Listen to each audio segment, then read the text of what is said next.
Bismillahirrahmanirrahim. Assalamualaikum warahmatullahi wabarakatuh. Loh, ada Rizky. Masya Allah. Alhamdulillah. Innal hamdalillah nahmaduhu wa nasta'inuhu wa nastaghfiruhu wa na'udzu billahi min shururi anfusina wa min sayyiati a'malina may yahdihillahu fala mudhillalah wa may yudlil fala hadiyalah. Asyhadu an la ilaha illallah wahdahu la syarikalah wa asyhadu anna Muhammadan abduhu wa rasuluh. Allahumma sholli wa sallim wa barik ala sayyidina Muhammadin wa ala alihi wa sahbihi ajmain. Amma ba'd. Alhamdulillah, senang sekali saya bisa berada di Masjid Raden Patah ini, betul ya? Baru kali ini saya lihat di mimbar ada larutan cap kaki 3. Boleh juga nih, ya. Tenggorokan saya itu memang nggak bisa buat ngomong lama-lama. Jadi harus ada sesuatu yang mendinginkan nih. Wah. Izin minum dulu ya, Pak ya, Bu ya. Ya, tuh, Pak. Nggak ada gelas ya, nggak apa-apa lah.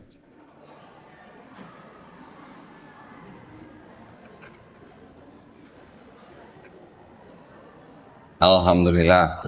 Baik, mungkin buat Bapak Ibu yang belum kenal saya, mungkin nama saya kan Dondi Tan gitu ya.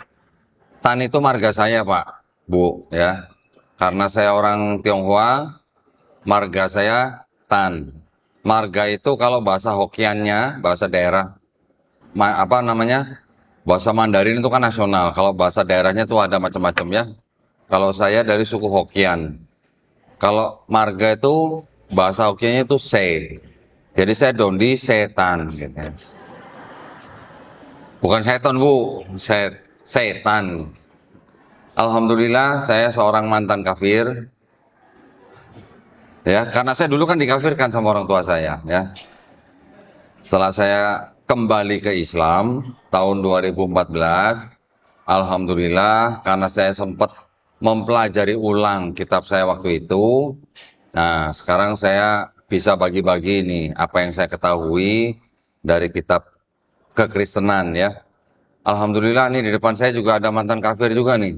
Wah, ini mantan kafir juga nih. Ya, saudara Rizky sekarang namanya. Udah ganti ya namanya ya. Dulu namanya Vincent. Sekarang jadi Rizky, Masya Allah. Alhamdulillah Bapak Ibu, saya bersyukur sekali bahwa kita semua hari ini masih diberikan nikmat sehat, ya Pak. Dan terutama kita semuanya masih diberikan nikmat Islam. Nikmat yang paling tinggi ya, yang bisa kita miliki dari Allah Subhanahu wa taala. Alhamdulillah. Saya melihat ada yang pakai kaos pakai bahasa Ibrani. Masya Allah. Muslim? Bukan, Muslim. Wah, keren ya. Itu alhamdulillah. Sekarang sudah musim juga pakai bahasa Ibrani ceritanya. Memperkenalkan. Baik, saya bergabung dengan sebuah yayasan, yaitu Yayasan Pembina Mu'alaf At-Tauhid yang pusatnya malah di Surabaya, ya, di Jalan Mayangkara nomor 21. Saya senang bergabung dengan yayasan ini. Saya bergabung tahun 2020 karena selain yayasan kami ini membina para mu'alaf, yayasan kami ini juga menempuh jalur perang pemikiran. Nah, ya, kita sekarang sudah bukan zaman perang fisik, jadi kita pakai perang pemikiran. Tapi ngapain gitu kita perang pemikiran ya? Karena ada agama, ya saudara kita juga sebenarnya, saudara sebangsa dan setanah air, agama Kristen yang di Indonesia, bahkan di seluruh dunia, itu memang mereka punya misi untuk mengajak orang di luar agama itu untuk masuk agama mereka. Ya, Bapak Ibu mungkin sudah pernah dengar, ada pemurtatan-pemurtatan gitu di mana-mana. Ada ya? Di sini ada nggak Pak? Di sini ada nggak Pak? Nggak ada. Nggak ada. Oh, enggak ada. Oh, berarti saya pulang aja, Pak. Enggak ya. Jadi kita bertukar pikiran. Kita bagi-bagi informasi. Jadi kalau di daerah sini memang tidak ada upaya pemurtatan, alhamdulillah. Berarti emak-emaknya berarti mama radikal, Pak ya? Hah? Emak-emaknya ini mama radikal berarti ini ya. Alhamdulillah bisa jaga iman dan jaga akidah keluarga ya, Bu ya. Insya Allah. Karena apa? Karena memang agama Kristen itu memang diperintahkan Bu ya, di kitab mereka memang diperintahkan untuk mengajak orang lain masuk agama mereka. Istilahnya mereka tuh mencari jiwa gitu. Ya. Kalau Islam kita diperintahkan nggak, Bu? Untuk mengajak orang di luar Islam untuk masuk Islam. Diperintahkan nggak, Bu? Hah? Enggak. Iya. Ada yang iya, ada yang enggak gimana? Ya, kita juga diperintahkan ya. Kita juga diperintahkan berdakwah, tapi hanya perintahnya apa? Sampaikanlah walaupun hanya satu ayat. Kalau di Kristen, saudara kita, itu perintahnya gini, Pak, Bu ya. Karena itu pergilah, jadikanlah semua bangsa muridku, semua bangsa loh. Ya. Baptislah mereka dalam nama Bapa dan Putra dan Roh Kudus. Itu perintahnya. Jadi kalau belum dibaptis kan belum selesai urusannya. Ya, itu ada di kitab mereka, surat Matius pasal 28 ayat 19. Walaupun ayat itu tidak sahih, wah pakai bahasa sahih saya nih. Nanti kalau saya pakai otentik ibu bingung lagi. Kalau saya pakai sahih kan langsung paham ya. Nah, walaupun ayat itu tidak sahih, saya bisa buktikan, tetapi memang mereka tetap pakai ayat itu untuk melakukan proses kristenisasi. Ya, bahkan mereka punya misi yang disebut dengan kontekstualisasi C1 sampai C6. Nah, ini khusus untuk di daerah-daerah yang mungkin agak terpencil ya. Mereka tuh nanti bisa membangun gereja yang awalnya dengan bahasa lokal atau bahasa asalnya mereka, itu masih masuk ke dalam golongan C1. Nanti kalau C2, mereka sudah pakai bahasa lokal setempat. Kalau C3, mereka mulai menerima tradisi lokal atau budaya lokal. Kalau C4, selain mereka menerima budaya lokal, menggunakan bahasa lokal, mereka juga mulai menerima tradisi Islam. Meningkat lagi C5. Kalau C5, mereka sudah menggunakan atribut Islam. Pakai gamis, pakai kopiah, miara jenggot, nggak makan babi gitu. Ya, seperti orang Muslim, tapi mereka belum terang-terangan mengaku sebagai Muslim. Itu C5 tuh. Kalau C6, udah nggak kelihatan ini bukan orang Islamnya, udah nggak kelihatan. Mereka mengaku sebagai Muslim, berKTP Islam, sholat, bahkan di rumahnya juga satu keluarga juga Muslim, tapi ternyata dia misionaris. Ada yang begitu, Pak, Bu. Ya, mereka bisa menyamar jadi apa saja, bisa jadi dosen, bisa jadi dokter, bisa jadi pegawai pemerintah dan sebagainya. Di Indonesia sekarang ada nggak yang begitu? Ada, Pak. Ada, ya. Cuman memang mungkin tidak terekspos, ya, Pak ya. Zaman dulu, zaman Belanda ada nggak, Pak, yang begitu, Pak? Ada juga. Ada yang pernah dengar Snoop Gurgronya, ya, yang di Aceh? Itu dia berganti nama jadi Abdul Ghafur. Bahkan dia sudah sampai Arab Saudi, sudah naik haji, belajar bahasa Arab, belajar Islam. Datang ke Indonesia bisa ngajarin bahasa Arab. Masuk ke Aceh. Ketika dia sudah masuk Aceh, lambat laun informasinya sampai ke Belanda. Baru Aceh bisa ditaklukkan. Sampai begitu ya. Bisa digunakan untuk politik, bahkan sampai untuk perang. Ya, jadi itu bisa dikatakan program mata-mata gitulah ya. Nah, itulah bahayanya ketika kita mungkin masyarakat ini tidak tahu visi dan misi mereka atau strategi mereka, kita tiba-tiba didatangi tamu. Selamat pagi, selamat siang, Pak, Bu, gitu ya. Kami dari tim ini mau membawakan kabar keselamatan, kabar baik. Biasanya kalau ibu-ibu dengar kabar baik kan seneng ya, Pak ya. Wah, apa nih? Apalagi kalau yang datang bawa sembako gitu. Wah, pasti diterima dengan baik ya. Tapi nanti ujung-ujungnya ketika dikasih brosur, dikasih pamflet atau barang cetakan plus sembako, diajak masuk agama mereka. Nah, ibu-ibunya nanti mulai mikir gitu ya. Kalau ibu-ibu sudah tahu bahwa ini orang datang yang datang ini adalah misionaris atau penginjil, kalau ibu-ibu ke belakang bawa gagang sapu ngusir misalnya, terus diusir apa namanya dikejar-kejar keluar gitu, difoto, yang salah pegang gagang sapu atau pegang sembako, Bu. Nah, gitu ya. Kalau kita nggak tahu ilmunya, kita ngusir mereka dengan cara seperti itu, bisa jadi kita yang dituduh yang salah. Ya, itu yang tidak kita inginkan. Makanya kita perlu belajar hal-hal seperti ini yang kita sebut sebagai ilmu kristologi. Ya. Kristologi sendiri itu artinya adalah salah satu bidang ilmu yang mempelajari tentang posisi Yesus Kristus atau Isa Al-Masih yang kita kenal sebagai Nabi Isa alaihissalam di dalam agama Nasrani. Tujuan kita belajar kristologi bukan kita mau jadi Kristen, tetapi kita memandang ilmu ini untuk kita selaraskan dengan iman dan akidah Islam supaya kita tidak mudah dimurtadkan. Itu tujuan utamanya ya. Buat Bapak Ibu, mungkin ilmu ini tidak terlalu urgent. Tapi jangan salah bahwa anggota keluarga kita, anak-anak kita yang masih muda-muda remaja, itu adalah target daripada pemurtatan. Saya hampir tiap hari terima tamu, entah dari kalangan Kristen atau dari kalangan Islam. Kalau dari kalangan Islam, mereka bisa bawa suaminya atau istrinya atau anaknya yang mau murtad atau bahkan yang sudah murtad. Sering saya, ya, anak-anak umur SMA, bahkan yang baru masuk kuliah, itu banyak yang menjadi korban pemurtatan. Misinya macam-macam, strateginya macam-macam. Ada yang lewat pernikahan, ada yang lewat pacaran, nanti ada yang kegiatan pemuda-pemudi, ya, macam-macam. Jadi kita tidak pernah tahu, makanya kita harus hati-hati, ya. Saya pernah dimintain tolong seorang ibu, seorang janda, anaknya sudah bekerja. Tiba-tiba baru ketahuan, sudah hamil 6 bulan. Pacarnya Katolik. Disuruh masuk Islam, nggak mau. Ya, bertahan. Jadi suaminya, pacarnya yang minta perempuan ini untuk masuk Katolik. Sekarang yang hamil kan pihak perempuan. Sudah 6 bulan. Bentar lagi ngelahirin. Kalau pacarnya nggak mau masuk Islam, kira-kira ibu-ibu yang tahu nih perasaannya nih. Panik nggak, Bu?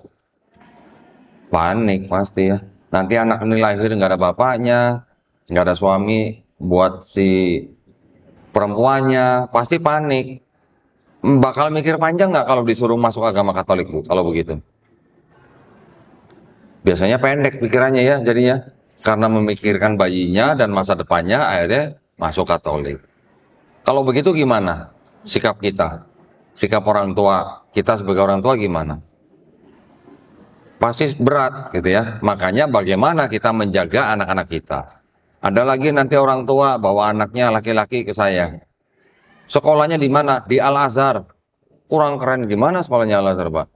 Tapi pulang-pulang bawa rosario. Bisa bawa Bible pulangnya. Itu banyak terjadi ya.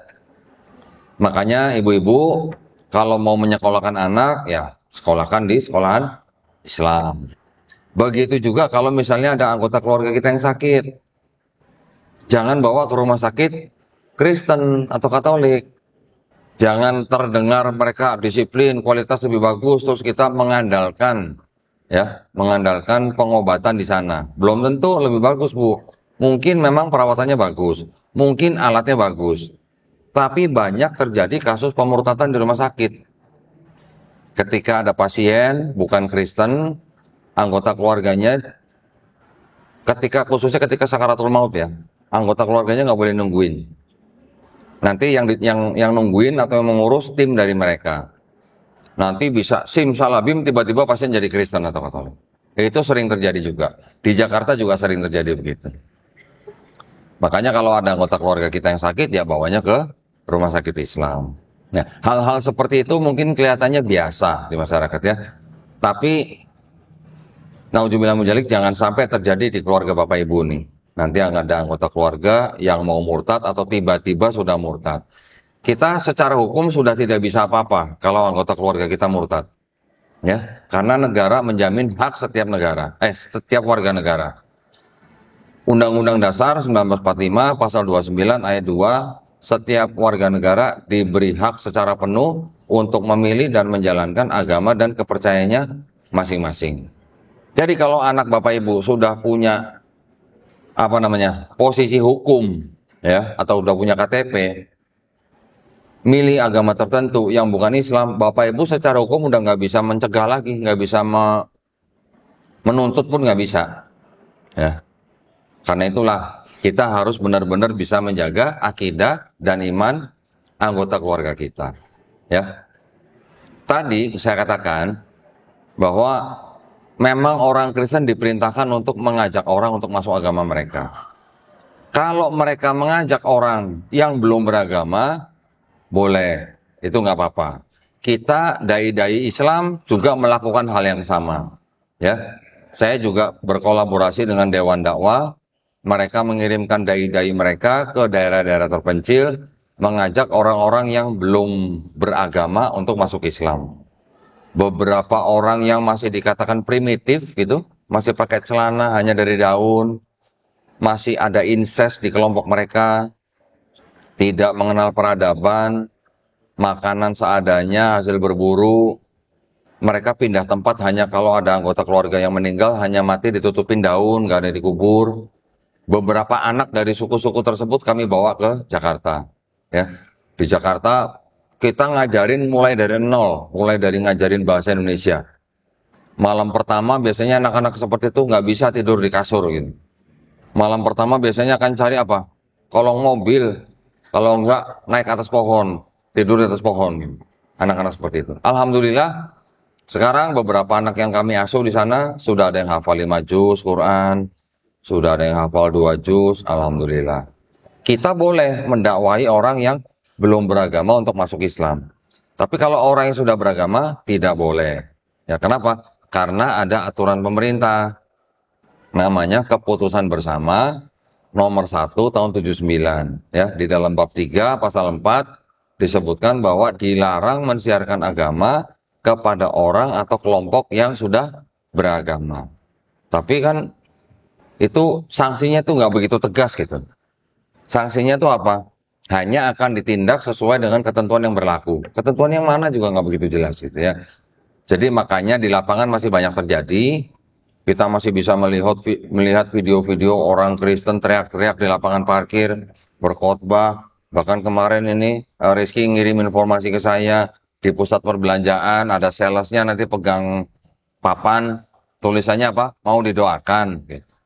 Nanti ada tulisan lagi dibaptis yuk gitu. Seperti itu. Agama ditawarkan dengan cara-cara seperti itu.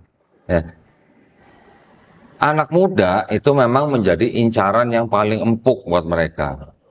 Pernah seorang anak perempuan masih SMA dibawa sama keluarganya ke saya. Masuk Kristen, sudah dibaptis. Gara-garanya apa? Ketemu pendeta depan minimarket. Cuman begitu aja. Karena dia kurang perhatian dari orang tuanya, akhirnya dia kemana-mana ya sendiri, tinggal hanya sama adiknya, ketemu pendeta depan minimarket, akhirnya beberapa hari kemudian dibawa ke gereja, akhirnya dibaptis. Ketahuan sama saudaranya, omnya, baru dibawa ke saya. Saya tanya, kamu belajar, udah diajarin apa? Saya udah disuruh belajar baca perjanjian baru gitu. Yang perjanjian lama belum boleh baca. Anak SMA tuh. Saya tanya, kamu tahu nggak kenapa belum boleh baca? Nggak tahu. Saya bukain perjanjian lama. Saya bukain surat tertentu, ayat tertentu. Baca ya ayat 1 sampai 20 ya. Baca ayat 1, baca ayat 2, baca ayat 3, langsung ditutup kitabnya. Kok begini? Ayat-ayatnya tidak pantas gitu kalau dibaca sama anak-anak SMA atau SMP. Ya. Itu memang ranahnya orang dewasa gitu. Nah, jadi memang di dalam agama mereka itu sangat-sangat dianjurkan untuk mencari orang untuk masuk agama mereka. Bahkan ada sebuah sekte Kristen yang namanya Saksi Yehova. Nah, nanti ya, siapa tahu nanti dengar ya. Kelompok Saksi Yehova ini, itu mereka nggak dibayar pun mau. Gitu. Jalan kemana-mana. Udah mirip kayak jamaah tablik gitu. Cuman bedanya kalau jamaah tablik kan kita kan hanya mengajak orang Islam. Kalau mereka siapapun, rumah apapun, ketok ajak masuk agama mereka.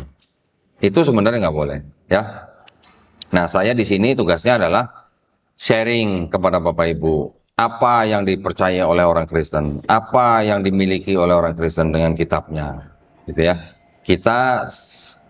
Saya berasumsi bahwa Bapak Ibu ini kan sudah akrab dengan Quran, ya, sudah paham dengan Islam. Namun begitu, tetap kita harus waspada, ya. Nanti mungkin sekali waktu kalau Bapak Ibu, nanti kalau masih ada waktu kita coba ya. Pengetahuan Quran Bapak Ibu bagaimana? Kalau diserang sama misionaris mereka, bagaimana? Gitu. Nah, itu bahaya. Orang-orang misionaris mencari orang-orang Islam itu bukan orang-orang Islam yang malas sholat, bukan cari orang Islam yang mabuk-mabukan, carinya yang rajin sholat, gitu.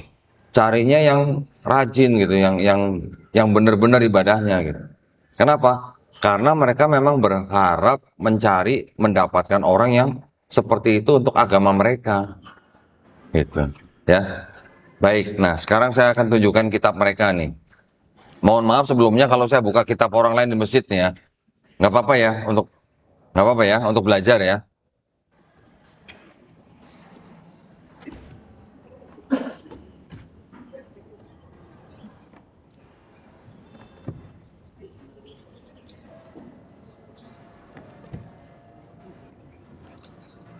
Kok banyak bukunya? Ya memang karena banyak versinya gitu. Kalau Quran saya ngambil ya paling cuma satu. Kalau ini banyak versinya gitu. Makanya kok kelihatannya banyak gitu.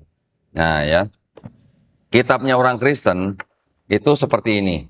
Nah, tulisannya apa nih? Alkitab. Ya, saya yang sudah mempelajari sejarahnya kitab ini dan saya yang sudah membandingkan dengan Islam, saya mengajak Bapak Ibu ya, jangan menyebut kitab ini Alkitab ya Bu ya. Apalagi Injil, jangan sebut ini Alkitab. Kenapa? Karena Al-Quran kita juga disebut Alkitab. Betul nggak Pak? Nah, betul. Kalau Al-Quran nama lain Al-Quran kita adalah Alkitab, terus ada kitab lain yang tulisannya Alkitab, kita sebut apa Bu? Masa Alkitab juga? Jangan. Sebut aja Bible Bu. Inggris dikit Bu, biar keren gitu lah. Ya, Bible gitu. Ya, Bible itu dalam bahasa Inggris. Bahasa Yunaninya tuh Biblos. Biblos itu artinya kumpulan buku-buku. Ya, jangan sebut ini Alkitab, apalagi Injil. Gitu. Orang Kristen juga bikin kitab mereka. Ada tulisannya gini, Kitab Suci Injil. Ya, jangan juga sebut ini Injil Bu. Karena kalau buat Islam, Injil itu kitab yang diberikan kepada siapa Bu? Nabi Isa alaihissalam. Nah, kitab ini isinya untuk berasal dari Nabi Isa alaihissalam bukan? Kok bisa bilang bukan? Emang udah baca Bu? Oh belum. Belum baca main bilang bukan aja. Nah, jadi kalau kita pelajari masih ada Bu, sebagian yang masih berkesesuaian dengan Quran di dalam kitab ini. Kenapa beda yang ini sama yang ini? Yang ini Nabi Isa-nya pakai nama Yesus Kristus. Kalau yang di sini pakai nama Isa Al-Masih. Kok beda? Yang ini banyak dibagikan kepada Muslim. Yang ini dipakai di gereja, mereka buat kebaktian. Gitu ya. Jadi yang Yesus Kristus untuk orang Kristen. Yang Isa Al-Masih dibagikan kepada orang Islam. Tujuannya apa dibagikan ke orang Islam? Nah, untuk menarik orang Islam masuk agama mereka. Tujuannya itu, gitu ya. Di sini selain Pak ada kata Injil, ada kata Isa Al-Masih, nanti ada nama Nabi Yahya, ya. Bahkan ada kata Insya Allah di sini. Buat apa ya kira-kira ya? Apa orang Kristen mau jadi Muslim kalau nyetak kitabnya begitu bahasanya? Enggak. Juga di sini ada kata Allah. Ya, cuman karena nggak ada tasdid, saya bacanya Allah gitu ya. Paham nggak Bu ya? Jadi kenapa mereka menggunakan istilah-istilah Islam di dalam kitab mereka? Karena ini memang dibagikan kepada orang Islam. Nanti ada lagi yang warna hijau begini. Mirip Quran nggak Bu cetakannya? Hah? Mirip kan? Tulisannya apa? Injil. Di sini walaupun pakai Yesus Kristus, tapi juga ada istilahnya Isa Al-Masih. Ya. Mereka memang pintar. Pintar apa namanya? Karena ada perintahnya tuh begini. Ada perintah tuh kalian harus cerdik seperti ular, tulus seperti merpati. Nah, kalau perbuatan seperti ini nih cerdik seperti ular nggak? Iya, cerdik seperti ular. Mereka mendekati umat Islam dengan kitab yang sudah akrab dengan orang Islam. Nama-namanya, istilah-istilahnya. Sekarang saya tanya Bu, ada yang tahu nggak Bu bedanya Tuhan sama Allah? Apa bedanya? Ada yang tahu? Bapak? Allah cuma satu, Tuhan banyak, ada betulnya. Kalau Tuhan itu menurut Kamus Besar Bahasa Indonesia ya Pak ya, itu adalah sesuatu yang dipuja, disembah, diyakini Pak. Konotasinya bisa ke Tuhan yang Maha Esa. Tapi kalau Allah itu adalah namanya Tuhan dalam bahasa Arab. Itu Kamus Besar Bahasa Indonesia Pak. Ya. Tapi kalau di kitab mereka ini, itu ada kata Tuhan, ada kata Allah, tapi kedua-duanya semuanya sebagai predikat gitu, atau sebagai sebutan umum gitu, bukan sebagai nama daripada Tuhan itu gitu. Di sini, ya, di sini juga sama.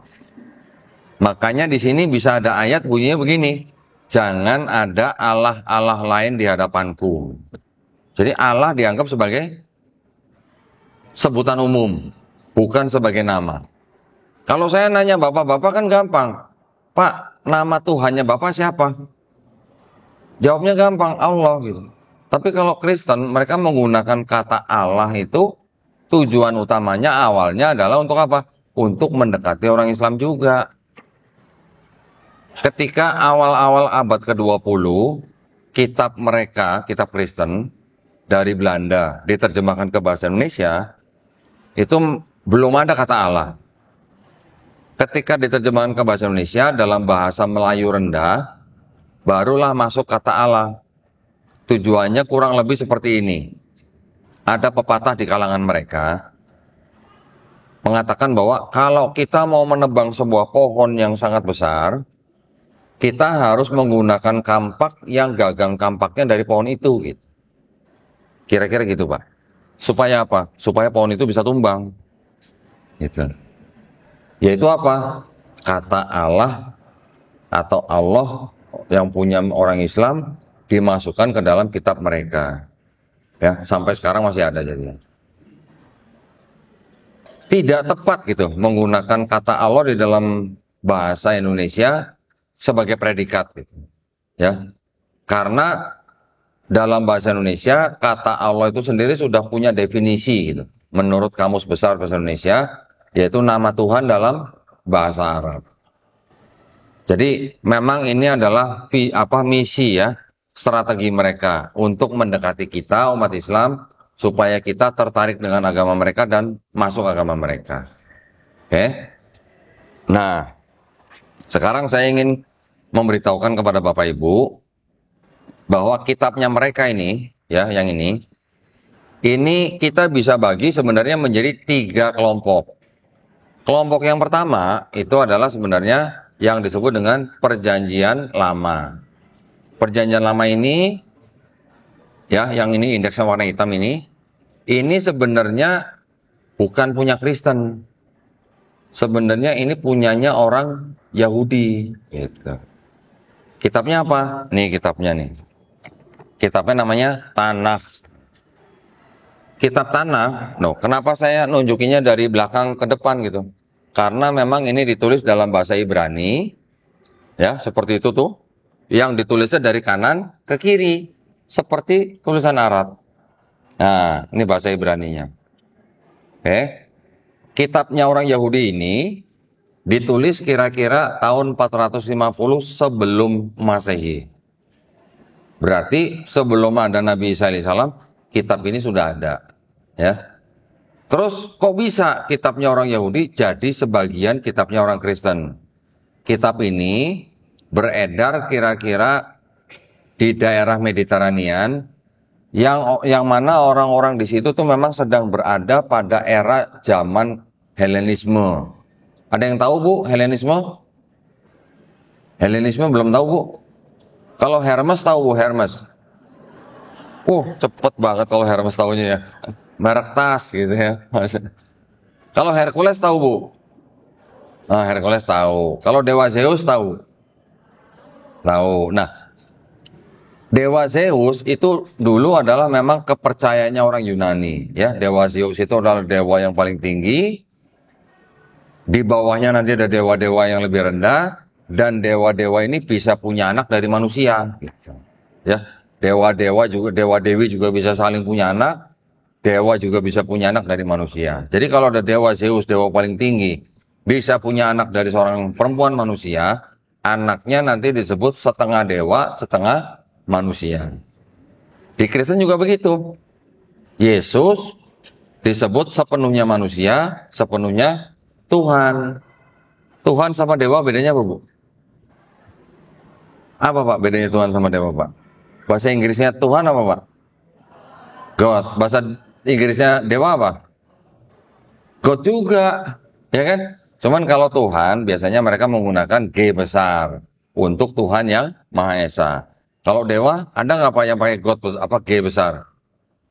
Nggak ada ya, semuanya kecil ya. Nah, jadi itu memang paham yang diadopsi oleh agama Kristen ini, gitu, ya. Tapi kalau yang paham dari Yunani Helenisme itu tidak ada Trinitasnya. Trinitas diadopsi lagi nanti dari yang bangsa-bangsa yang sebelumnya. Di Babilonia, 2000 tahun sebelum ada Yesus, sudah ada Trinitas. Ada Namrus, Tamrus, Semiramis. Di Sumeria juga ada. Di Persia juga ada. Di India ada Trimurti, ya kan? Di Mesir ada Osiris, Isis, dan Horus. Nanti di Eropa ada Dewi Madonna, badannya satu, mukanya tiga. Semuanya tiga. Gak ada yang 4. Gak ada yang 10. Gak ada yang 100. Kenapa? Kok berhentinya di angka 3 gitu? Karena memang menurut, kalau ada yang pernah dengar Aristoteles, ya, Aristoteles, filsuf, dia mengatakan bahwa berdasarkan perkataan orang-orang Pitagoras, wah, kalau yang suka matematika pasti tahu ya, Pitagoras ya. Berdasarkan perkataan orang-orang Pitagoras, alam semesta ini memang dibatasi dengan angka 3. Awal, tengah, akhir. Kata Aristoteles, kami menggunakan hukum itu untuk menyembah dewa-dewa kami. Jadi memang bangsa-bangsa sebelum Masehi itu sudah terbiasa menyembah Tuhan yang triad, gitu ya. Triad itu arti 3 tapi 1, 1 tapi 3. Sama seperti Trinitas. Trinitas juga dibentuk oleh orang Kristen karena ada adopsi dari ajaran orang-orang sebelumnya. Kalau kita baca di Quran surat At-Taubah misalnya, ayat 30. Kaum Yahudi menyebut Uzair putra Allah. Kaum Nasrani menyebut Isa putra Allah. Mereka melakukan itu karena mengikuti orang-orang kafir sebelumnya. Nah, orang-orang kafir siapa? Yaitu yang di Babilonia, yang di Mesir, yang di mana.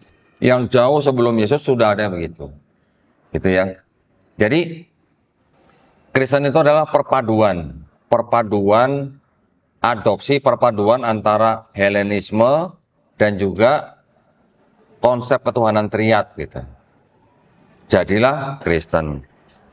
Karena kan kalau kita bandingkan, memang kelihatannya detailnya lebih bagus Kristen detailnya, tapi konsepnya kan mirip gitu. Ya, konsepnya itu banyak yang kesamaan gitu. Kalau detailnya jauh lebih bagus Kristen. Nah, tadi saya mengatakan bahwa di dalam kitab mereka, kita bisa bagi menjadi 3. Yang pertama tadi kitabnya orang Yahudi, Perjanjian Lama. Yang kedua di sini ada yang tipis di tengah nih. Yang tipis di tengah ini yang disebut dengan orang Kristen sebutnya Injil. Ya. Kitab-kitabnya itu namanya Matius, Markus, Lukas, Yohanes. Ini yang disebut sebagai gospel-gospel yang menceritakan tentang kehidupan daripada Yesus menurut versi Kristen ya. Kelompok yang ketiga yang di belakang ini adalah kelompok yang bisa kita sebut sebagai surat-surat rasul gitu. Ingat, jabatan rasul di dalam Kristen itu beda dengan rasul di dalam Islam ya. Kalau rasul di dalam Kristen ini artinya hanya pengikut Yesus. Tapi kalau rasul di dalam Islam, kita memahaminya apa? Nabi yang menerima risalah. Terus bedanya apa nih?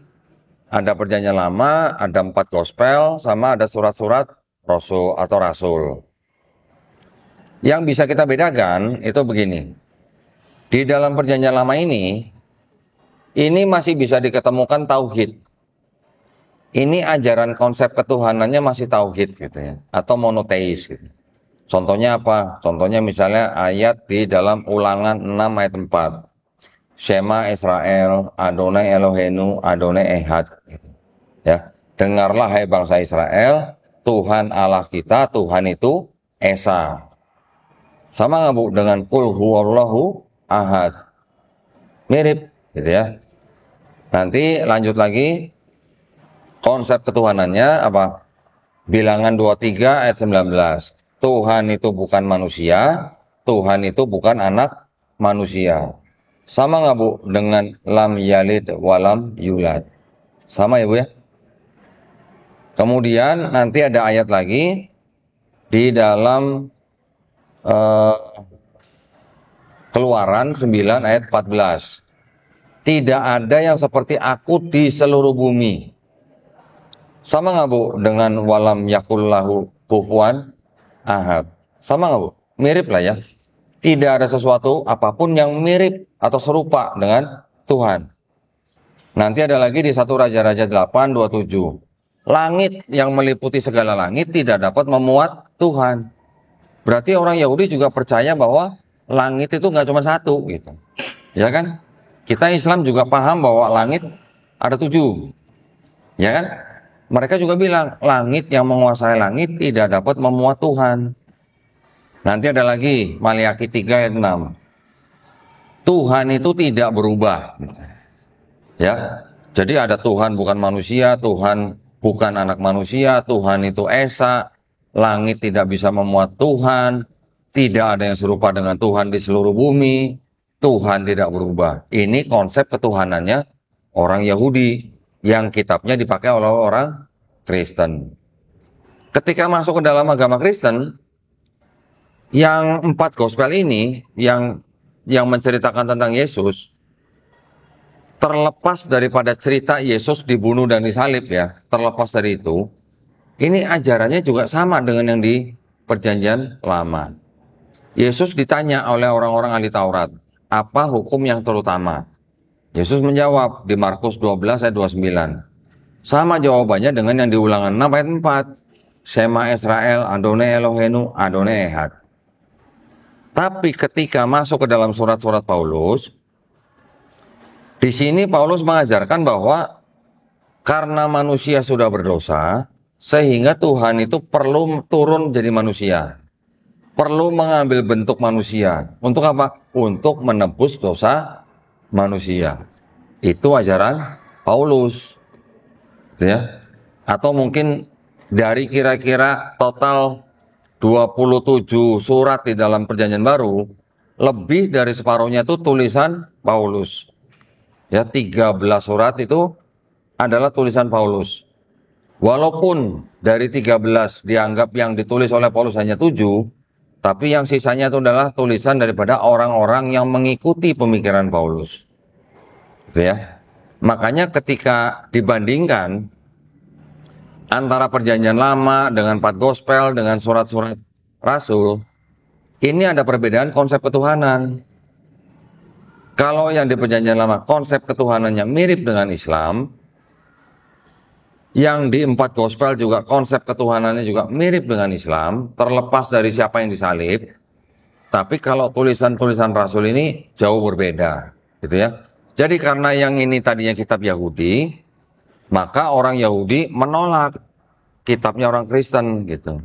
Ya, orang Yahudi bilang tidak ada cerita Tuhan bisa jadi manusia, tidak ada cerita Tuhan bisa jadi anak manusia. Oke. Terus konsep keselamatannya gimana? Maaf Bu, ini udah mulai serak lagi nih. Sebentar.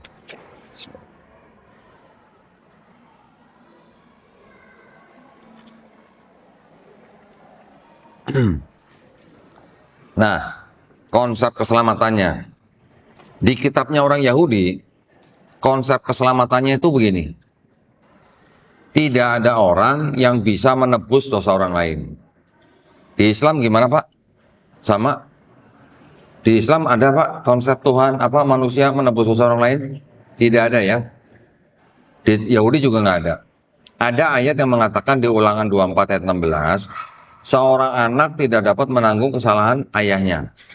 Seorang ayah tidak dapat menanggung kesalahan anaknya. Yang berdosa itu yang mati gitu. Ya. Nanti ada lagi di Yeskiel 18 ayat 20 sama juga. Bunyinya seperti itu. Nanti ada lagi di kitab Yesaya pasal 1 ayat 16, bertobat lebih baik daripada menyerahkan kurban hewan. Basuhlah, jauhkanlah perbuatan-perbuatan jahatmu dari depan mataku. Berhentilah berbuat jahat, belajarlah berbuat baik, kendalikanlah orang kejam. Sama nggak Pak dengan amar ma'ruf nahi mungkar? Hah? Sama, mirip kan? Belalah hak anak-anak yatim. Perjuangkanlah perkara janda-janda. Baiklah, marilah kita berperkara. Firman Tuhan gitu tulisnya. Jikalau dosamu merah seperti kirmisi, akan menjadi putih seperti salju. Jikalau dosamu merah seperti kain kesumba, akan menjadi putih seperti bulu domba. Kalau ada ayat yang bunyinya seperti itu, kira-kira menurut akal sehat aja, perlu nggak ada orang yang harus mati di atas kayu salib buat nebus dosa manusia lain? Nggak perlu, ya jelas ya benar ya. Tetapi ketika masuk ke dalam agama Kristen, di Kristen dijelaskan oleh Paulus ya, bukan oleh Yesus ya. Paulus lagi nih. Paulus bilang apa? Kalau kamu tidak mengaku Yesus sebagai Tuhan dan Juru Selamat yang sudah mati di atas kayu salib untuk menebus dosa kalian, kalian nggak selamat. Nggak selamat kalau nggak percaya Yesus Tuhan gitu. Makanya pencipta agama Kristen itu ya sebenarnya siapa? Ya Paulus. Bukan Yesus sebenarnya. Yesus tidak pernah mengajarkan dosa waris. Ya. Dosa waris itu artinya apa? Dosa yang diterima oleh manusia ketika dia lahir. Lahir udah buat dosa. Itu konsepnya Paulus ya. Jadi Paulus bilang, dosa yang dilakukan oleh Adam dan Hawa itu menjalar kepada setiap keturunannya. Sedangkan Yesus mengajarkannya, kalau kamu tidak bertobat dan menjadi seperti anak kecil ini, kamu tidak akan selamat. Beda nggak Bu? Beda. Ya. Jadi sebenarnya Yesus sendiri juga tidak mengajarkan kekristenan. Yesus tidak mengajarkan Kristen. Bahkan kalau dibaca, yang Yesus lakukan di dalam Bible, itu yang kita lakukan sekarang. Yesus sholatnya sujud. Yesus disunat. Yesus nggak makan babi. Yesus puasa 40 hari kalau di sini. Ya, Yesus ketika diceritakan jenazahnya diturunin, dikafanin. Nah sekarang umat beragama apa coba? Yang disunat, puasa, nggak makan babi, doanya sujud, dikafanin. Islam. Cuman yang sekarang kita ikutin, walaupun mirip dengan yang dilakukan Yesus di Bible, yang sekarang kita ikuti adalah yang sudah disempurnakan melalui Quran dan Sunnah Rasul. Itu ya. Tetapi kan sama, mirip. Ada sholat, ada sunat, ada puasa, babi haram, dikafanin. Belum lagi nanti. Nah, orang Kristen akan bilang, nih di sini Yesus baptis, kenapa kalian orang Islam nggak baptis gitu? Nah lo, gimana? Bisa jawab pesan? Rizky? Hah? Beda Bu. Ya. Beda. Wudhu ada lagi Bu. Di kitabnya orang Yahudi ada lagi wudhu. Nabi Musa, Nabi Harun sebelum masuk kemah perjanjian yang di dalamnya ada pecahan loh batu, mereka harus wudhu dulu. Tapi bukan baptis. Kalau baptis sistem konsepnya seluruh tubuh kena air, gitu, menyelam gitu. Nah kalau Yesus di sini dibaptis, kok kita umat Islam nggak baptis? Kita juga baptis Bu sebenarnya. Kalau habis junub kan baptis.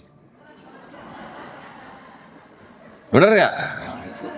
Loh, kalau di Palestina banyak air, mereka punya kolam, gampang bikin kolam.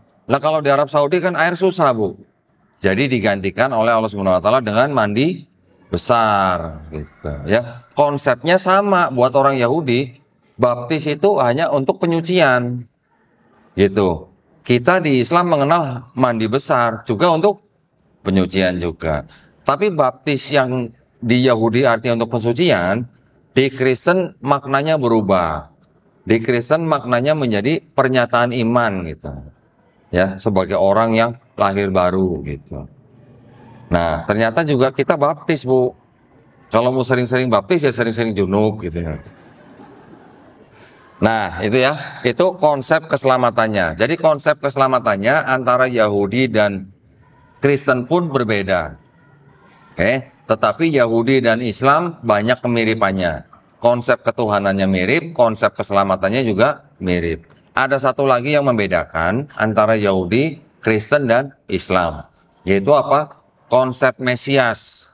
Ada yang pernah dengar, Bu, Mesias? Pak, Mesias? Belum? Kalau Mesias mungkin nggak pernah dengar ya, Bu ya. Tapi kalau Al-Masih pasti sering dengar. Ya, Al-Masih bahasa Arab, Mesias bahasa Ibrani. Sama artinya. Cuman konsepnya mungkin berbeda ya.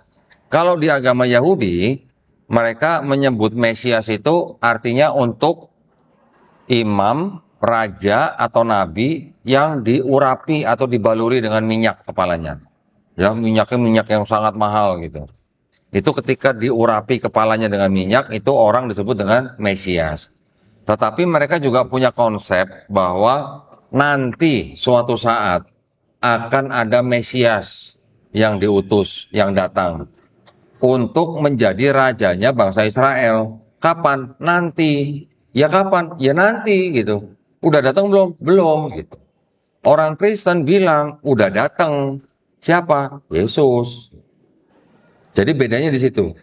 Orang Kristen mengaku bahwa Yesus itulah Mesias yang dijanjikan di dalam kitabnya Yahudi. Tapi orang Yahudi bilang belum datang. Karena ada perbedaan-perbedaan sebagai berikut. Ya. Kalau orang Yahudi bilang, Mesias yang mau datang itu harus benar-benar manusia. Hasil hubungan badan manusia dan harus keturunan Raja Daud. Keturunan Raja Daud, tapi melalui anaknya yang bernama Salomo. Kalau kita mengenal dengan Nabi Sulaiman alaihissalam, ya. Jadi Mesias yang akan datang itu nanti harus keturunan Raja Daud melalui anaknya Salomo. Lah Yesus di sini diceritakan anak Maria tanpa hubungan suami istri, ya kan sudah hamil. Terus di kitab Kristen ini kan Maria diperistri oleh Yusuf, gitu kan? Kalau di Quran kita tidak pernah membaca Maryam punya suami. Tapi kalau di kitabnya Kristen, Maria itu diperistri oleh Yusuf, gitu. Yusuf itu menurut dokumen orang Kristen sendiri, itu adalah seorang duda, punya anak 6, umur 90 tahun. Dinikahkan dengan Maria yang berusia 12 sampai 14 tahun. Ya. Baru kemudian lahirnya Yesus. Berarti Yesus bukan anak kandungnya Yusuf. Nah Yusuf ini yang disebut keturunan Daud melalui Salomo. Tapi karena Yesusnya anak adopsi bukan anak kandung, maka orang Yahudi tidak menerima. Orang yang dianggap punya keturunan Yahudi itu bisa dilihat dari darah ibunya. Tapi kalau untuk menentukan sukunya harus dilihat dari darah ayahnya, ya. Jadi karena Bani Israel punya 12 suku, maka kesukuan itu harus dilihat dari darah ayahnya. Nah, jadi menurut orang Yahudi, Yesus bukan Mesias yang dijanjikan di sini. Karena Yesus bukan keturunan Daud melalui anaknya Salomo. Udah gitu orang Yahudi bilang, Mesias yang akan datang itu nanti datang kalau di seluruh dunia atau seluruh bumi sudah tidak ada orang angkat senjata. Sudah tidak ada perang gitu. Lah zaman sekarang masih ada perang nggak, Pak?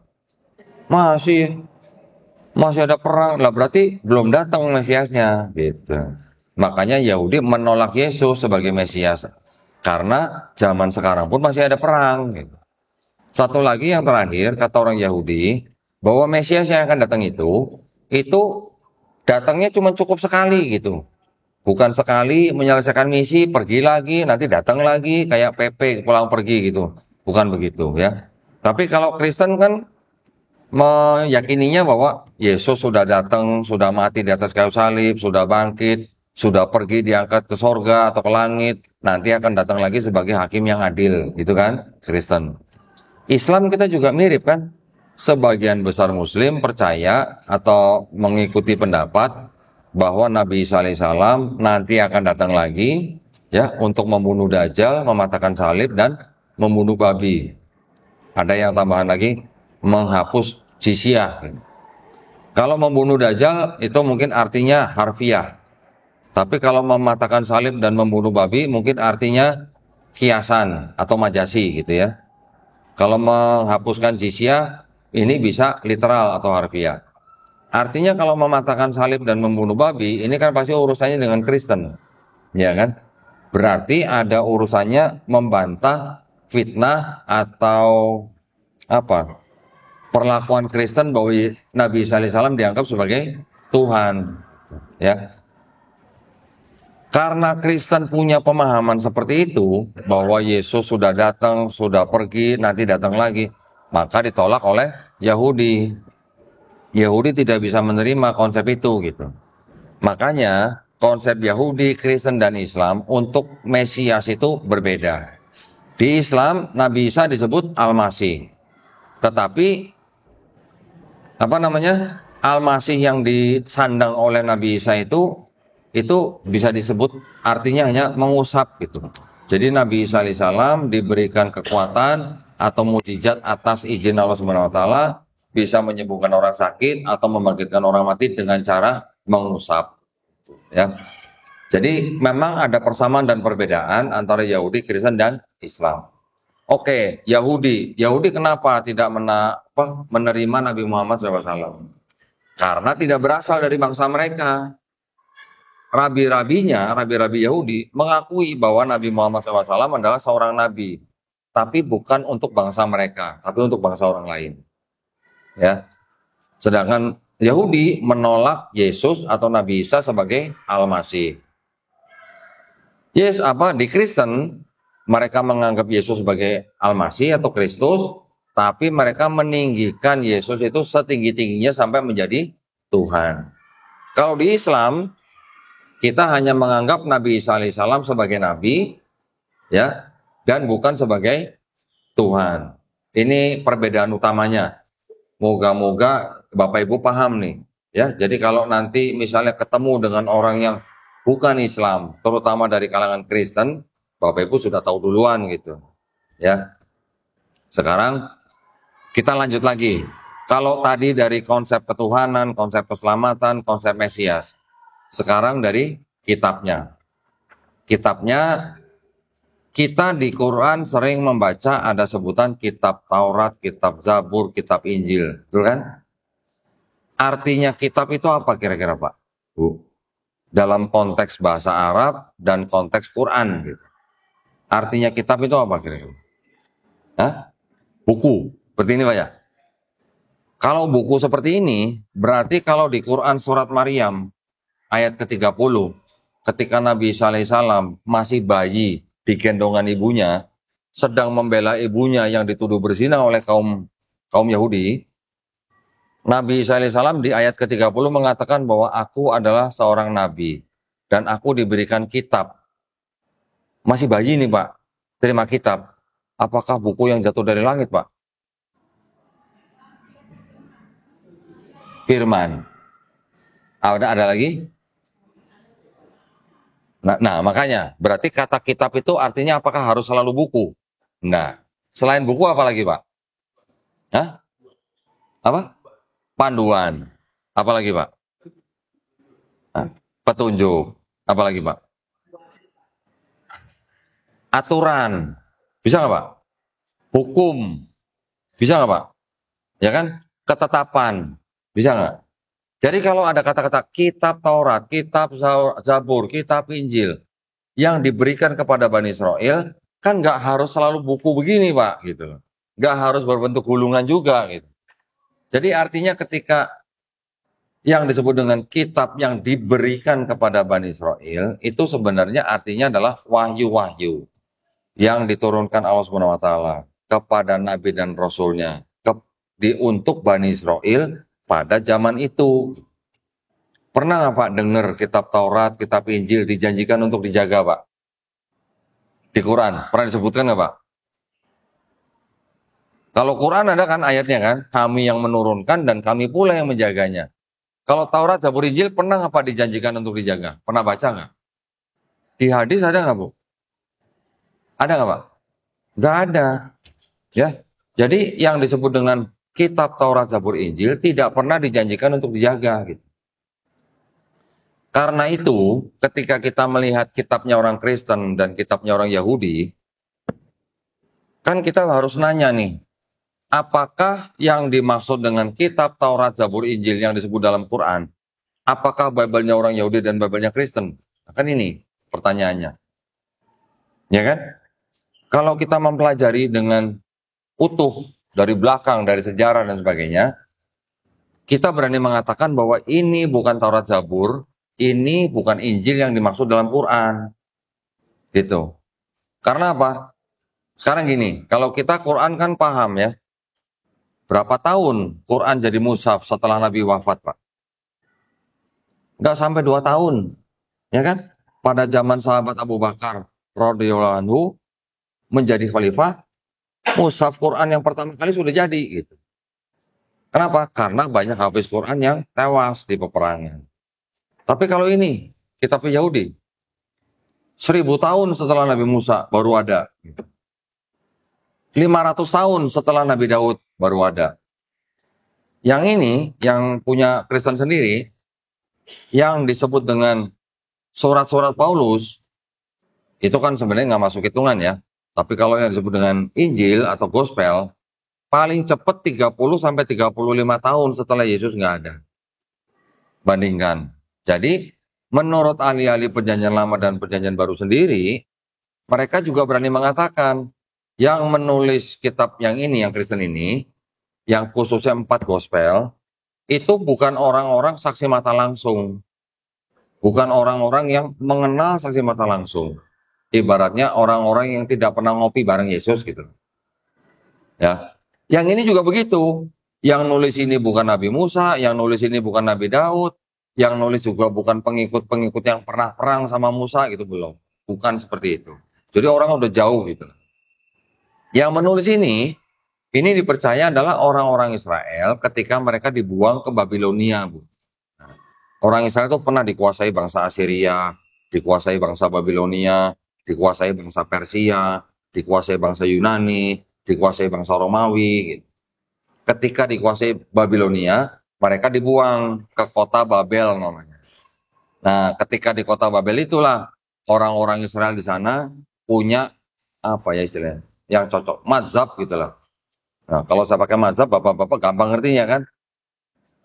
Jadi orang-orang Israel juga di Babilonia punya mazhab-mazhab yang akhirnya itu yang dipercaya yang menjadi sumber kisah ke kitab ini. Ya, ada 4 mazhab juga. Kita juga 4, mereka 4 gitu, ya. Yang terkenal maksudnya. Mereka punya mazhab apa? Elohis, Yahwis, Deuteronomis, Priestly. Itu yang masuk ke dalam 5 kitab Musa yang Torah itu. Makanya banyak kisah yang berulang, banyak kontradiksi. Ya. Contoh paling gampang lah, kalau kita baca Quran surat Al-Baqarah ayat 79. Ibu pasti ingat kan? Mereka merubah-rubah kitab mereka. Gitu kan? Terbuktinya di sini gitu. Paling gampang contoh, itu ketika kisah siapa anak Nabi Ibrahim yang akan disembelih. Ya kan? Di Quran tidak disebutkan siapa nama anak itu. Tapi baca kronologinya jelas. Peristiwa itu terjadi sebelum ada berita lahirnya Nabi Ishak alaihissalam. Tapi kalau di sini namanya jelas, Ishak namanya. Tapi kalau baca kronologinya itu pasti Ismail gitu. Terbalik gitu jadinya, ya. Bisa jadi itu adalah hasil mereka mau ubah-ubah gitu ya. Nah, buktinya itu semua dari sini. Nah, jadi kita harus bisa tahu bahwa yang dimaksud dengan kitab Taurat, Zabur, Injil itu bukan kitabnya orang Yahudi, juga bukan kitabnya orang Kristen atau Nasrani. Mungkin masih ada sisa-sisa firman Tuhan, sisa-sisa kebenaran di dalam kitab ini dua yang dianggap sebagai kebenaran atau firman Tuhan. Rasulullah sendiri terhadap sahabat-sahabatnya mengenai kitab Taurat bagaimana sikapnya, perintahnya bagaimana? Jangan kamu menerima semuanya, tapi juga jangan kamu menolak semuanya. Siapa tahu di dalamnya masih ada kebenaran. Itu ya. Jadi, ketika kita diperlihatkan kitab-kitab seperti ini, sudah jelas ini bukan tulisan Nabi Musa, ini bukan tulisan Nabi Isa. Jadi ini bukan Taurat, Zabur, Injil yang dimaksud Quran. Simple gitu ya. Yang lebih jelas lagi itu ada di Quran surat Al-A'raf ayat 157. Mereka beriman kepada nabi yang ummi, yang namanya tertulis di dalam Taurat dan Injil. Ada nggak nama Nabi Muhammad SAW di sini? Ada nggak? Nggak ada. Ada nggak nama Nabi Muhammad SAW di sini? Ya nggak ada juga. Kalau ada namanya gimana? Bisa bayangin nggak orang-orang Yahudi dan orang Kristen? Ada namanya gitu. Entah itu namanya sudah dihapus, entah itu namanya sudah disamarkan, atau entah namanya itu sudah disembunyikan. Tidak ada namanya dalam sini. Kalau tidak ada namanya, berarti kan benar Quran surat Al-A'raf 157 gitu. Kalau di sini ada namanya, nah berarti ini Taurat Injil yang dimaksud Quran. Tapi kan ternyata nggak ada. Kalau tidak ada namanya, berarti kan ini bukan Taurat dan Injil yang dimaksud Quran gitu maksud saya. Ya, Pak ya. Mungkin ada teman-teman Muslim yang berargumen bahwa di dalam kitabnya orang Yahudi itu ada nama Muhammad. Mereka pakai Kidung Agung 5 ayat 16. Ada kata Mahamadim. Ya, seperti yang di kaos itu tuh. Itu juga mirip tuh namanya ya, mirip-mirip lah. Tapi kalau kata Mahamadim itu diterjemahkan menjadi Muhammad misalnya, terus diterjemahkan dalam satu ayat, itu tidak nyambung artinya gitu. Ya. Dan kata Mahamadim itu di dalam seluruh kitab ini ada dipakai 12 kali. Kalau 12-12-nya kita ganti dengan Muhammad, arti dalam ayat itu udah berantakan gitu. Paham ya maksud saya? Jadi gini, saya memang mengikuti pemahaman bahwa kalau di sini tidak jelas-jelas ada nama Nabi Muhammad SAW, berarti saya anggap ini bukan Taurat dan Injil yang dimaksud Quran. Itu aja ya. Kalau saya mencari-cari dan saya berani ngaku bahwa di sini ada nubuat buat Nabi Muhammad SAW, berarti saya nggak ada bedanya sama orang Kristen. Saya nggak ada bedanya sama orang Kristen yang pakai kitabnya orang Yahudi, kemudian ditafsirkan dengan kacamata Kristen. Gitu. Ya, maksud saya paham ya, berarti ya. Jadi orang Kristen menggunakan kitabnya orang Yahudi itu kenapa? Karena mereka mengaku bahwa Yesus sudah dinubuatkan di dalam Perjanjian Lama. Jadi seolah-olah kitabnya orang Yahudi itu sudah berbicara tentang Yesus di Perjanjian Baru. Itu yang terjadi, ya. Ini bisa menjadi seperti ini karena dari sini diterjemahkan dulu ke bahasa Yunani menjadi kitab Septuaginta. Ini dalam bahasa Yunani, ya. Ini ada terjemahan bahasa Inggrisnya. Nah, ini diterjemahkan kira-kira abad ketiga sampai abad kedua sebelum Masehi, sebelum ada Yesus. Tapi di abad kedua, ketiga, keempat Masehi, ini terjemahannya dirubah-rubah. Terjemahannya dirubah-rubah menjadi seolah-olah berbicara atau menubuatkan atau meramalkan Yesus di Perjanjian Baru. Di abad keempat, yang Yunani ini baru dijadikan satu atau ditempel oleh Kristen dengan Perjanjian Barunya. Nah, ini yang jadi kitab Kristen. Oke? Jadi sampai di sini mudah-mudahan paham ya Bapak Ibu ya. Kondisi daripada kitab mereka, latar belakang daripada kitab mereka tentang konsep ketuhanan, tentang konsep keselamatan dan konsep Mesias. Ya. Sebelum saya tutup, saya ingin membuktikan kepada Bapak Ibu bahwa di dalam kitab mereka terjadi yang tadi saya sebut awal, ada ayat yang tidak sahih gitu. Ini kan mumpung saya udah jauh-jauh ke sini, Pak. Udah di bawah masa nggak dibuka gitu ya.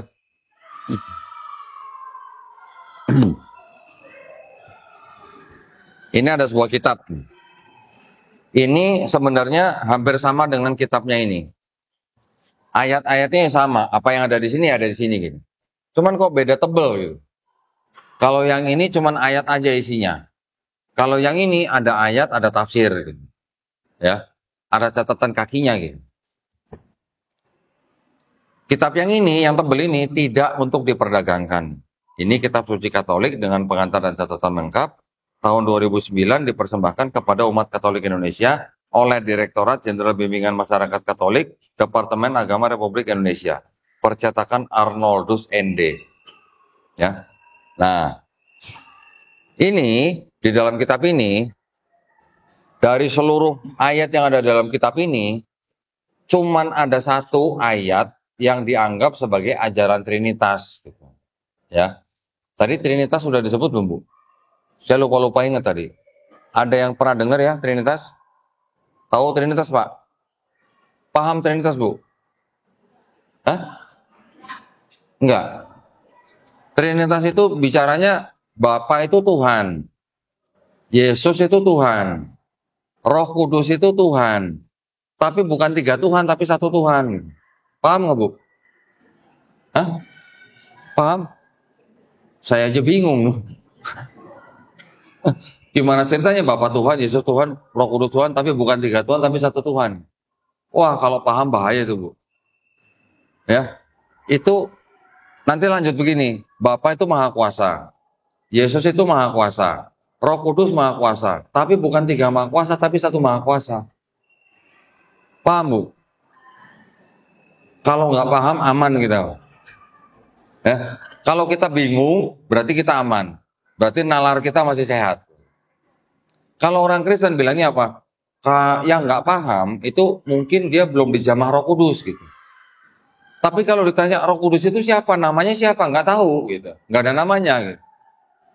Kalau mereka bilang tiga pribadi, ya Tuhannya satu tapi tiga pribadi, tapi di kitabnya mereka diceritakan Yesus disalib di Sungai Yordan, Roh Kudusnya turun jadi burung merpati, dari langit kedengaran suara, inilah anakku yang kukasihi. Gitu. Kira-kira di bayangan kita tuh ada tiga atau satu, Bu? Semua orang Kristen kalau datang ke tempat saya tanya begitu juga bilangnya tiga pasti. Kalau bilang tiga berarti waras gitu. Artinya akal sehatnya masih ada gitu ya. Tapi bagaimana mereka bisa mengatakan itu tiga kalau tiga-tiganya, bagaimana mereka bisa mengatakan itu satu kalau tiga-tiganya nongol bareng gitu. Kan gitu ya. Karena nongol bareng bagaimana bilang satu gitu. Kalau kelihatan satu, yang dua nggak kelihatan, oke lah gitu ya. Oh, yang ini mungkin sedang menjelma gitu kan. Tapi tiga-tiganya nongol bareng. Mau bilang satu gimana gitu. Nah, di dalam kitab ini yang dianggap sebagai satu-satunya ayat yang mengajarkan doktrin Trinitas itu ada di surat 1 Yohanes 5 ayat 7 ya. Siapa yang mau bacain ya? Ada yang mau bacain, Pak? Ada yang mau bacain? Hah? Atau kamu aja Vincent bacain sini. Kan dia udah biasa juga pegang ini gitu ya. Hah? Pakai mic. Ya, tapi kamu bacanya jangan pakai bismillah ya.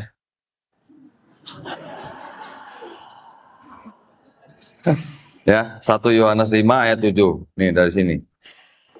Sebab ada juga yang memberi kesaksian di dalam sorga, Bapa, Firman, dan Roh Kudus, ketiganya adalah satu. Nah, Bapa, Firman, dan Roh Kudus, dan ketiganya satu. Itulah bukti ada ajaran Trinitas. Ya. Nah, terus ada catatan kaki nih di bawah nih, ayat 7 sampai 8, kalimat di dalam surga sampai di bumi, bunyinya gimana? Di dalam sorga sampai di bumi, bagian ayat ini tidak terdapat dalam naskah dengan yang dua, dan tidak pula dalam terjemahan pulau, bahkan tidak dalam naskah yang paling baik, dari Bukata. Bagian ini kiranya aslinya sebuah di pinggir halaman. Salah satu pusat terjemahan itu yang kemudian disisipkan ke dalam naskah oleh penyair dan akhirnya bahkan disisipkan ke dalam beberapa naskah Yunani. Karenanya bagian ini pasti tidak asli. Pasti tidak asli. Yang ngomong ini loh ya. Bapak percaya nggak sama dia, Pak? Oke, makasih San. Bapak harus percaya sama dia nih ya. Dia juga pernah baca, betul kan? Mas Anjas pernah baca kan? Tulisannya pasti tidak asli. Bapak yang ngomong palsu ya, bukan saya. Jadi gimana? Kalau ada sebuah kitab yang ada catatan kakinya bilang ayat ini pasti tidak asli. Kalau Quran Ibu ada catatan kaki begitu, ayat Al-Fatihah ayat yang ketiga tidak asli gitu. Rasanya gimana, Bu? Rasanya gimana coba? Ya. Waduh. Bisa hancur gitu ya iman kita ya. Tapi alhamdulillah Bu, kalau Quran itu kan karena dijaga Allah Subhanahu wa taala, tidak ada yang namanya ayat tidak asli, itu nggak ada. Ya. Kalau ini aslinya atau awalnya itu catatan di pinggir halaman. Ya, yang kemudian disisipkan. Tadi dia baca disisipkannya agak ditekan-tekan tuh dia bacanya. Disisipkan gitu kan. Artinya ayat itu tadinya sebuah pemikiran gitu, ya atau tafsir, pemikiran agama yang akhirnya dijadikan agama atau dijadikan ayat. Kalau sudah jadi ayat kan jadi agama. Tapi kalau baru catatan di pinggir halaman kan belum jadi agama, itu masih pemikiran agama gitu. Ya itulah yang terjadi. Pernah di tempat saya seorang wanita Katolik, nah kebetulan ini kitab suci Katolik, ngobrol, setelah ngobrol saya suruh baca ini, habis baca begini, sama dia ditutup, dia nangis. Loh, Mbak, kenapa nangis? Loh, berarti selama ini saya dibohongi gereja ya? Bukan saya yang ngomong ya, saya bilang. Yang ngomong ini loh, saya bilang. Mereka jujur, kalau masalah begini mereka jujur, tapi tidak semua kitab Kristen itu punya catatan seperti ini gitu. Ya, kalau yang dijual bebas yang ini gitu. Kalau yang ini khusus buat calon pastor gitu. Ya, makanya ada yang jual ini harga bisa sampai 15 juta ini. Bahkan ada yang sampai 50 juta juga ada. Ya, karena ada catatan kaki yang pedes-pedes begitu, Pak. Oke?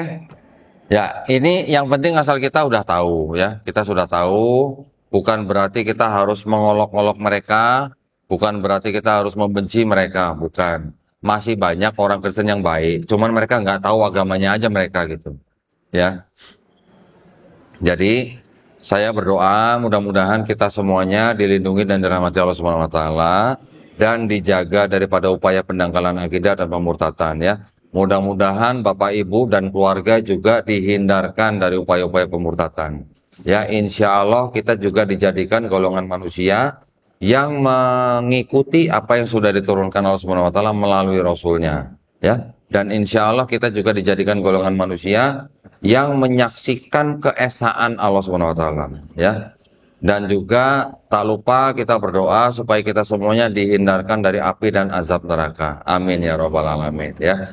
Saya serahkan kembali kepada tim atau host yang akan memberitahukan kepada Bapak Ibu program kita untuk membantu saudara-saudara kita di Gaza, Palestina.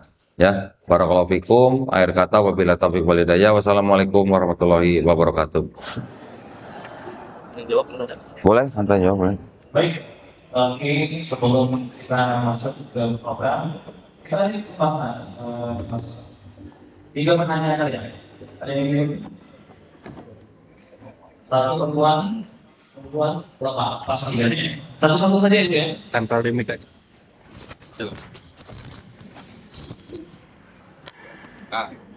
Silakan, Pak. Assalamualaikum warahmatullahi wabarakatuh. Waalaikumsalam. Mau tanya kepada Kok Donita. Kita sering mendapat slogan harus bangga menjadi seorang Muslim.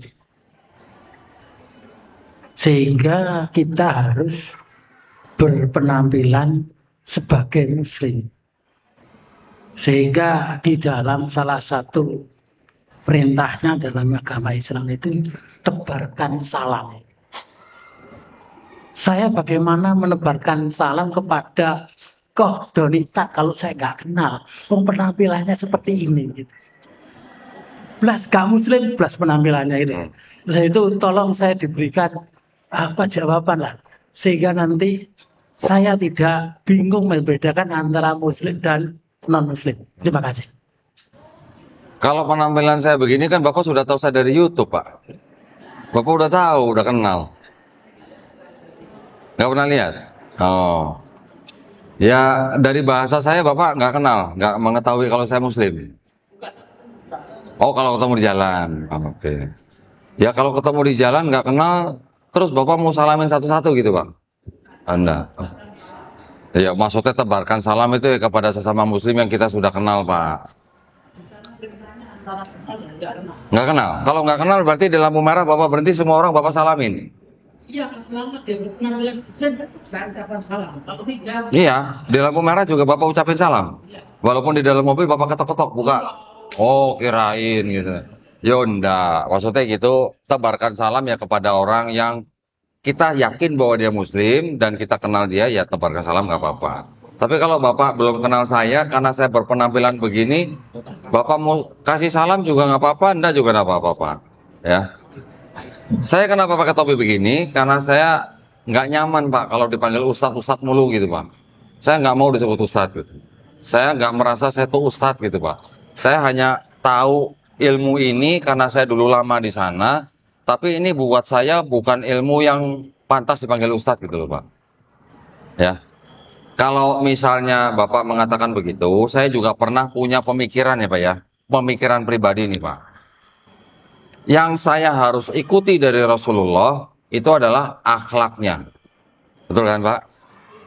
Menurut saya tidak harus fashionnya. Ini pernyataan saya, Pak. Ya, yang harus saya ikuti adalah akhlaknya, tapi tidak harus fashionnya.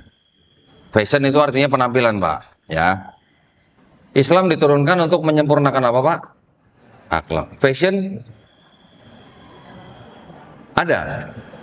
Ada ayatnya atau hadis, Islam diturunkan untuk menyempurnakan fashion gitu. Oh enggak, ya sudah, kalau enggak alhamdulillah gitu Pak ya. Ya. Silakan yang lain. Baik, yang perempuan tadi, Mon? Oke. 1, 2 Ibu ya. Apa? Assalamualaikum warahmatullahi wabarakatuh. Waalaikumsalam. Kok ini saya bertanya tentang di Bible tadi kan ada ketuhanan, ada Paulus, ada Rasul gitu kan. Kalau sudah ada ketuhanan, kenapa mereka masih percaya Trinity? Terus saya pernah baca Roh Kudus itu adalah Gabriel. Apakah menurut Kododi gimana? Terima kasih. Assalamualaikum warahmatullahi wabarakatuh. Maksudnya gimana? Tadi yang Paulus. Iya, di kitab Injil tadi kan Doni bilang ada ketuhanan, mengajarkan di bab pertama itu ketuhanan. Tapi mereka kenapa masih percaya pada Trinity? Oh. Begitu. Oke. Baik. Nah, jadi sebenarnya ringkasannya begini, Bu. Orang Kristen maunya disebut Tuhannya Esa, maunya, ya. Tapi mereka tetap tidak bisa meninggalkan yang disebut ajaran agama misteri, Bu.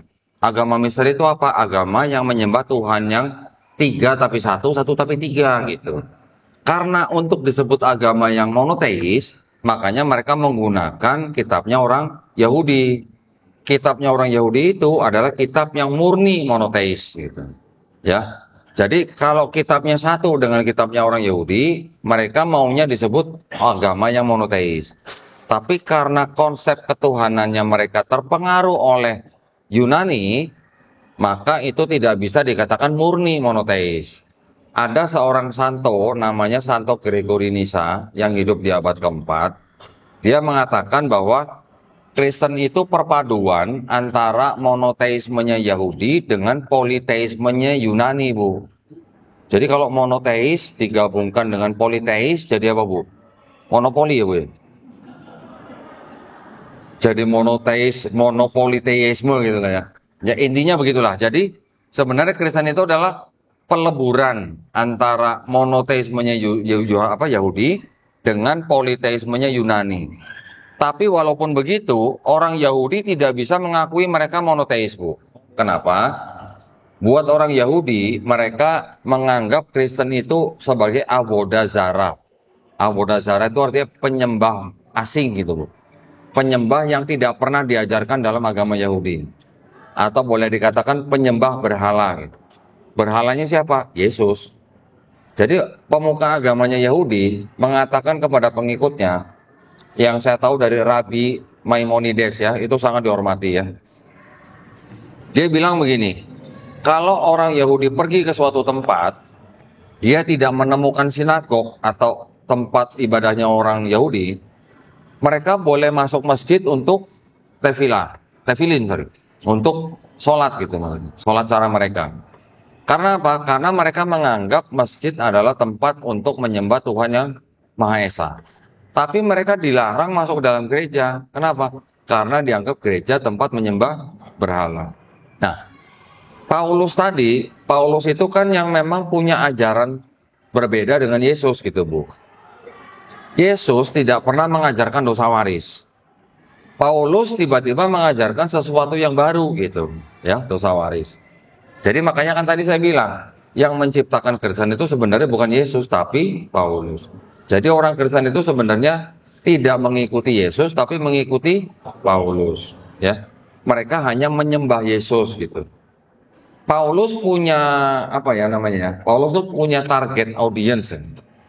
Itu memang beda. Untuk orang Yahudi, Paulus bilang kalian harus tetap hidup di bawah hukum Taurat. Ini Paulus ngomong ke orang-orang Yahudi. Tapi kepada orang yang non-Yahudi, kalian tidak perlu hidup di bawah hukum Taurat. Kenapa? Karena kalian dosanya sudah ditebus dengan matinya Yesus di atas kayu salib. Kalian nggak perlu sunat, kalian boleh makan apa aja, ya. Bahkan kalau kalian sunat, matinya Yesus itu tidak ada gunanya buat kamu.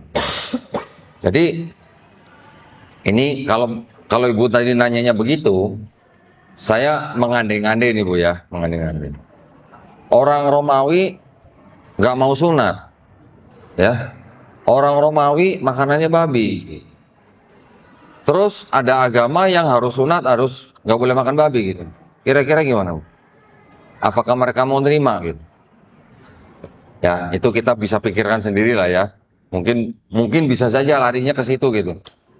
Tapi untuk Yahudi jelas-jelas itu adalah agama yang avodah zarah atau tidak murni politeisme gitu. Ya Bu ya. Silakan, ada yang lain?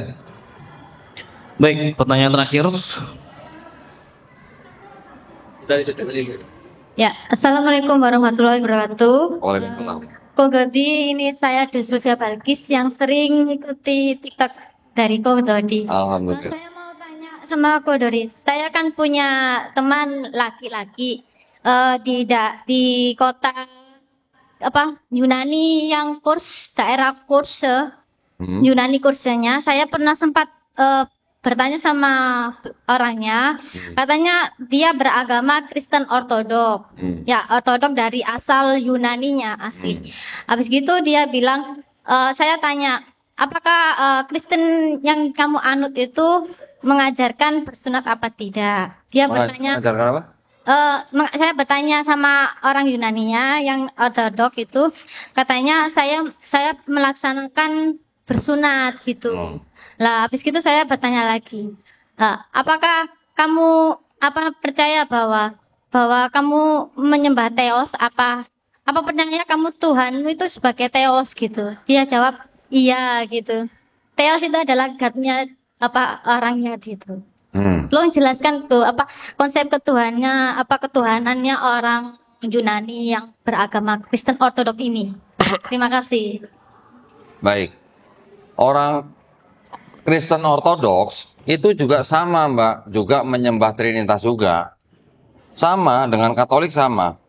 Perbedaan Ortodok dengan Katolik itu hanya orang Ortodok bilang Roh Kudus itu berasal dari Bapa saja. Kalau Katolik bilang Roh Kudus berasal dari Bapa dan Anak. Bedanya itu. Dan juga kenapa mereka pisah atau pecah, selain itu juga karena masalah pimpinan gerejanya, ya. Siapa yang dianggap memang pantas menjadi pimpinan gereja mereka. Itu aja sebenarnya. Tapi mereka sama-sama mengikuti Trinitas. Sama-sama percaya Trinitas, ya. Kalau yang Mbak tadi sebut-sebut Theos itu yang diterjemahkan ke dalam kata bahasa Indonesia menjadi kata Allah, ya. Kalau yang Tuhan itu diterjemahkan dari bahasa Yunaninya kurios, gitu ya. Jadi ada kurios, ada Theos. Bapa dikonotasikan dengan Theos, Yesus dikonotasikan dengan kurios, ya. Mereka sama-sama Trinitas kali itu. Saya berani pastikan itu, ya. Silakan yang lain. Tiga. Udah cukup. Hah?